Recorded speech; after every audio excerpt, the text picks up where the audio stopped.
ചാവാതെ അവള് ചാവാതെ രക്ഷപ്പെട്ടല്ലോ. പിന്നെ ഇതിൽ കൂടുതൽ കോണ്ടാക്ട് ഒന്നും വെക്കണ്ട. മോളെ കുറച്ചുകൂടെ മാന്യമായിട്ട് സംസാരിക്കണം. അവളെ കുറിച്ച് ഇനി എന്ത് മാന്യമായിട്ടാ സംസാരിക്കേണ്ടത്?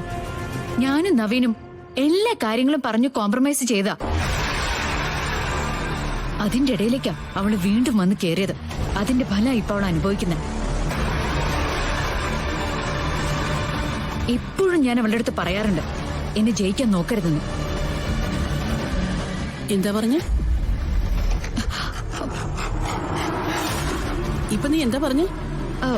ഞാനെന്ത് പറഞ്ഞു എന്നാ? നോ ഗാഥ. കൃഷ്ണയുടെ ആക്സിഡന്റ് എങ്ങനെയാ നടന്നത്? എനിക്കറിഞ്ഞൂടാ. ഏതോ കാറിന്റെ മുന്നിൽ ചെന്ന് ചാടിയതല്ലേ? ഓക്കെ, പക്ഷേ നിങ്ങൾ പരസ്പരം വെല്ലുവിളിച്ച കാര്യങ്ങളൊക്കെ ഇതിനിടയിൽ മോള് പറഞ്ഞല്ലോ. സത്യം പറ, ആക്സിഡന്റ് നടന്ന സ്ഥലത്ത് നീ ഉണ്ടായിരുന്നോ? അതുമായിട്ട് നിനക്ക് എന്തെങ്കിലും ബന്ധമുണ്ടോ?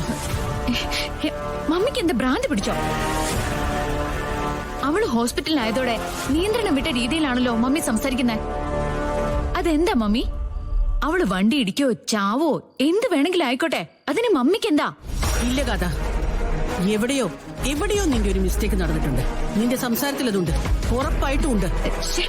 മമ്മി ഒന്നും മിണ്ടാതിരുന്നേ. ഇനിയിപ്പൊ അവളുടെ വിവരം അന്വേഷിക്കാൻ വേണ്ടി മമ്മി അങ്ങോട്ട് പോകുന്നു വേണ്ട. അപ്പൊ നവീൻ എന്ത് കരുതും? സുമിത്ര എന്ത് കരുതും? കളരിക്കലിന് മറ്റാരെങ്കിലും ഹോസ്പിറ്റലിൽ വന്ന അവരെന്ത് കരുതും? ഓ നാശം! അപ്പോഴും അവളുടെ ഭാഗ്യം കണ്ടില്ലേ? എന്തെങ്കിലും ഒന്ന് പറ്റിക്കഴിഞ്ഞാ പരിചരിക്കാൻ എത്ര പേരാ. അവളെ വണ്ടി ഇടിച്ചത് ആരായാലും ന്യായമായ ഒരു കാര്യം നമ്മൾ ചെയ്തത്. എല്ലാ സ്ഥലത്തും കയറി പേരെടുക്കുമ്പോ കുറെ പേര് തോറ്റു പോകുന്നുണ്ടല്ലോ. ചിലരതൊക്കെ ഒന്ന് മനസ്സിലാക്കട്ടെ.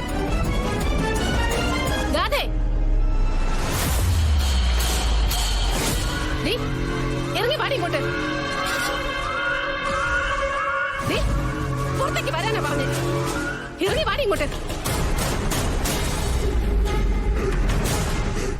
തങ്കത്തിന്റെ ശബ്ദമല്ലേ ഇത്?